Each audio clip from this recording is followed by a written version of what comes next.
안녕하세요. 지난 시간에 이어서 계속해서 라이트 카운슬에 대해서 살펴보도록 하겠습니다. 그래서 지난 시간 마지막 부분에 저희가 이제 이 부분을 차례로 살펴봤습니다. 이 부분이 이제 크리미널 프로시저 전체적인 어떤 절차를 한번 개관해 본 거죠. 그래가지고 뭐 어떻게 그림을 한번 보세요. 여기 보면 어레스트 체포가 있고요. 그 다음에 이제 체포 다 하자마자 바로 매지스트레이트한테 갔다 와야죠. 매지스트레이트한테 가서 거기에서 이제 긴급 체포했을 때는 그 체포가 프라블 코즈에 의해서 이루어진 적정한 체포인지를 이제 확인을 받아야 되고, 그 다음에 그것이 확인이 되면 앞으로 구속 수사할 것이냐 아니면 뭐 출퇴근 수사할 것이냐, 이제 이것도 이제 결정을 해줘야 되겠죠.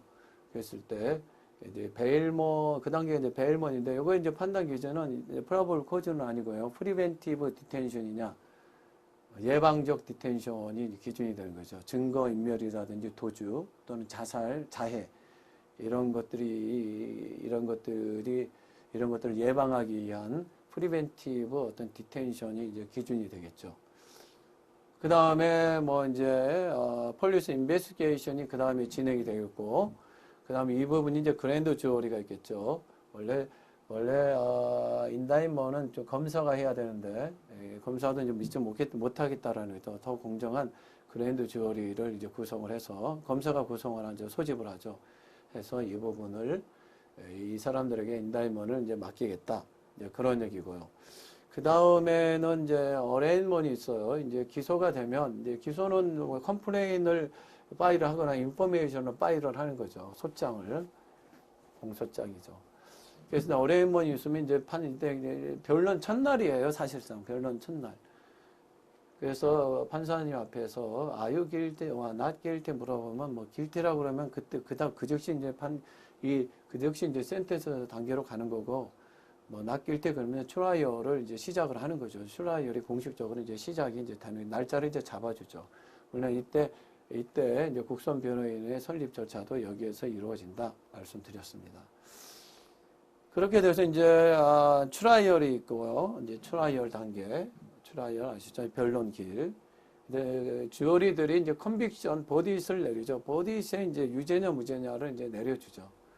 버딧을 내릴 때는 이유는 적지 않습니다. 이유를 적을 능력도 안 되고요. 일반 사람들이 그냥 유죄냐 무죄냐 이런 것들만 결정해 주면, 그 다음에 이제 거기에 대해서 어떤 형량을 부과할 것인가를 그 부분은 판사님의 몫이니까는 판사님 이제 센텐스 날짜를 잡아가지고 이제 하는 거죠. 또 들어보고 이때 이제 정상 참작 사유 이런 것도 이때 제출하게 하는 거예요.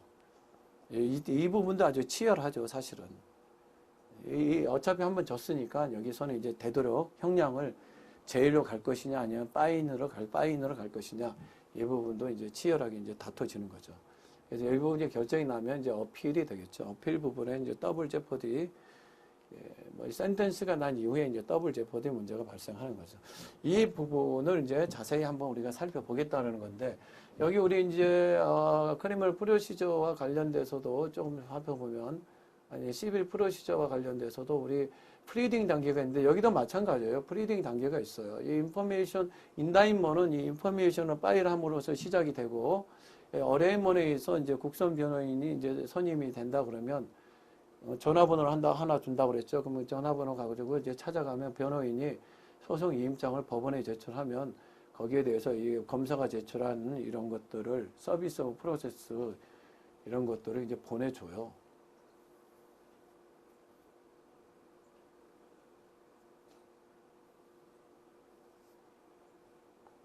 물론 뭐 서비스 오브 프로세스는 그렇죠. 네. 이런 관련 자료들을 이제 변호사한테 이제 보내주고, 변호사는 이제 이 사람하고 이제 면담도 해보고, 서스펙하고 이제 면담도 해보고 해서 이제 답변서를 집어넣는 거죠. 답변서, 앤서. 그래서 이 부분을 이제 프리딩이라고 이제 하는 거고, 프리딩, 답변, 앤서도 이제 집어넣는 거죠. 프리딩이라고 하는 거고, 그것이 이제 끝나면 이제 증거 디스커버리 단계도 여기도 있는 거. 검사하고 변호사 사이에도 디스커버리 단계가 있어요. 그래서 보통은 변호사가 검사에 대해서 어떤 증거, 갖고 있는 증거를 이제 보내달라 이런 식으로 이제 하겠죠. 또 증인에 대해서 데포지션도 하고 이게 다 할 수가 있는 거죠. 이 크리미널 프로시저에서도 얼마든지 그런 절차가 있다라는 거 디스커버리 기억해 주시기 바랍니다. 그래서 이제 다음으로 넘어가야 될 그 부분은 라이트 카운슬 정식으로 이제 살펴봅니다. 라이트 카운슬을 보면 이제 6조죠, 6조. 6조를 이제 살펴보면 이렇게 나와 있어요. 이제 중요한 것은 in all criminal prosecution이라는 이 대목이 굉장히 눈여겨봐야 되겠죠. in all criminal prosecution 이 부분도 굉장히 이제 눈여겨봐야 되겠죠. 네, in all criminal prosecution.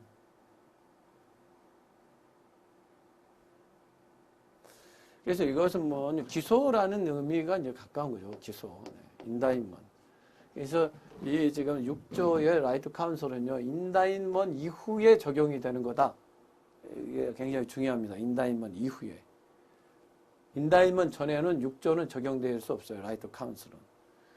그래서 6조를 보면 이런 내용이 있어요. 스피드 퍼블릭 트라이얼 또는 임파셜 주어리 트라이얼 내용이 들어있어. 크리미널 케이스에 있어서. 그러니까 6조는요, 이 사람이야. 이 사람의 헌법사, 이 사람이 이 사람이 갖는 헌법상의 권리를 규정한 것이라 보면 돼요.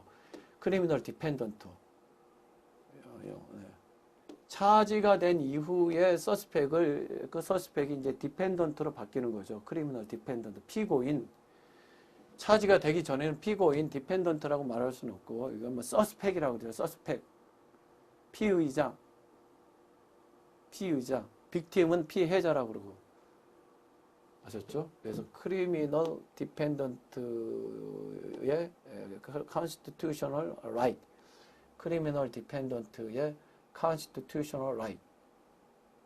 이 부분을 규정하고 있는 거죠. 어떤 권리를 갖나요? 스피드 퍼블릭 트라이얼, 뭐 임파셜 주어리 트라이얼 이런 것들을 갖게 되는 거죠. 네.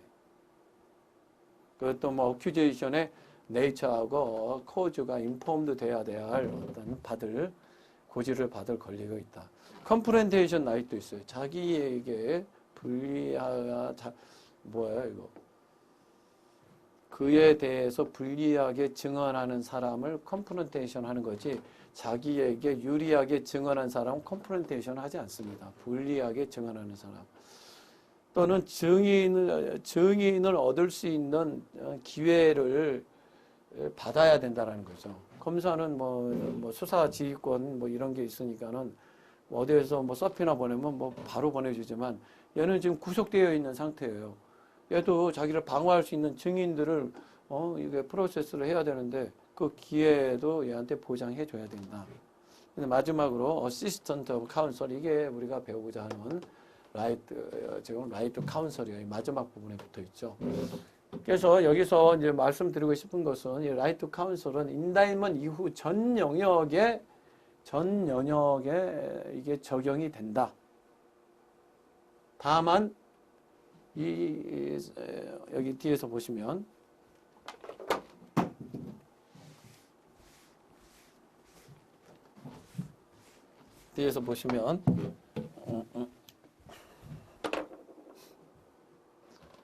네, 뒤에서 보시면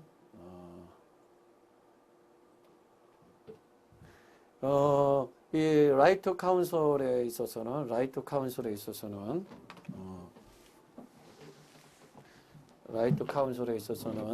5조에 의한 라이트 카운슬하고 이제 6조에 의한 라이트 카운슬, 이 두 부분을 이제 구별을 해줘야 돼요. 우리가 이제 지금까지 배운 것은 6조에 의한 라이트 카운슬인데, 6조에 의한 라이트 카운슬인데요. 이 6조하고 이제 5조는 뭐냐면, 여기 원래 이제 실정법에서 라이트 카운슬은 6조에만 규정이 되어 있습니다. 헌법에 라이트 카운슬 6조에만 규정이 되어 있고, 그러므로 6조에 의한 라이트 카운슬은 인다인먼 이후예요, 이후. 이전에는 라이트 카운슬에 인정이 안 되어 있는 무법지대였습니다. 무법지대. 근데 어디서 하나를 인정해 줬냐면 바로 5조에서 드디어 5조를 근거로 해서 5조는 셀프 인크리미네이션이잖아요. 프리빌리지 어게인스트 셀프 인크리미네이션, 형사상 불리한 진술 거부권. 이것은 커스터디얼 인터로게이션 상황에서만 이제 작동이 된다고 그랬죠. 그랬을 때 커스터디얼 인터로게이션 상황, 지금 수사기관의 치조실에 붙잡혀 있는 그 사람에게 US 수프림 코트가 어떤 미란다 라이트를 만들어서 줬다고 그랬죠. 네. 커스터디얼 인터로게이션 상황에 있는 서스펙 취조실에 나와서 지금 붙잡혀가지고 지금 취조를 받고 있는 그 사람에 대해서 5조의 체이즈를 살려가지고 수프림 코트 판사님들이 미란다 라이트를 만들어줬어요. 그래서 이 미란다 라이트 이것은 카먼노예요. 컨스티튜셔널 카먼노 5조를 적용하는 과정에서 만들어진 컨스티튜셔널 카먼노인데 이 미란다 라이트이 여러 개 있었다고 했죠. Right to be remain silent. 그 다음에 뭐 right to the presence of counsel. 그러니까 여기에 바로 이게 하나 들어가 있다는 거죠. Right to presence of counsel.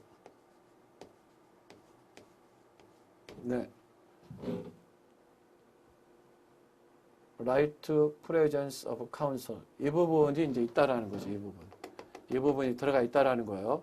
그래서 이것도 변호인의 선임해야 할 권리가 5조에 의한 이 부분이 바로 5조에 의한 right to counsel이라는 부분이에요. 그러니까 5조에 의한 right to counsel은 언제만 적용이 되냐면 커스터디얼 인터로게이션 상황에서만 적용이 된다라는 거예요. 왜? 커스터디얼 인터로게이션 상황에서만 5조의 프리빌리지 어게인스트 셀프 인크리미네이션이 적용이 되기 때문에 그래요. 아셨죠? 그래서 이것은 커스터디얼 인터로게이션 상황에서만 적용이 된다는 거죠.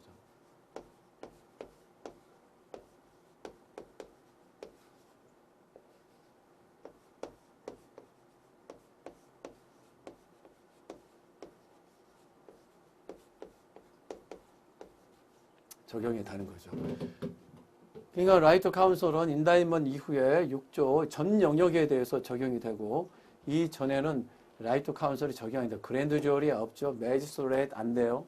오직 이제 수사기관에서 붙잡아 놓고 치조하는 그런 상황, 커스터디 인터로게이션 상황에서 유일하게 이제 적용이 라이트 카운슬이 한 번 적용이 되는데 그건 6조에 의한 게 아니라 5조에 의한 라이트 카운슬, 5조에 의해서 US 수프림 판사님들 만들어낸 저런 형사 이 취조받은 사람들에게 만들어진 미란다 라이트 중에 하나인 라이트 프레젠스 오브 카운슬 이 부분이 이제 적용이 된다라는 거죠. 아셨죠? 전체 이해되셨죠? 6조는 그래서 이 얘기가 나오는 거죠. 오펜스 스페시픽 인다이먼 이후에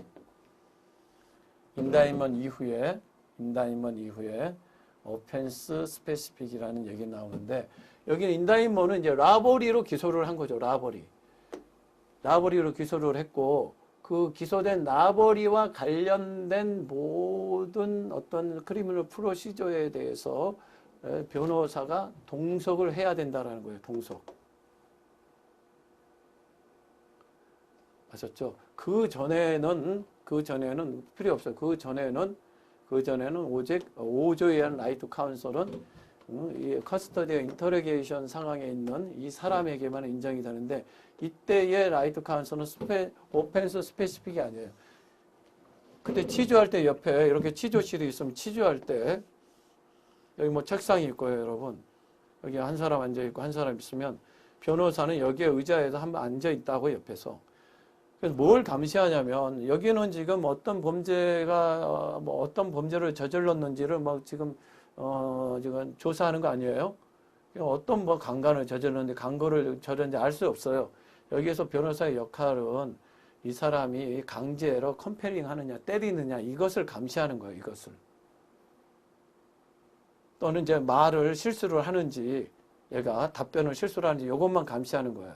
그러다 보니까 당연히 not offense specific이 되는 거고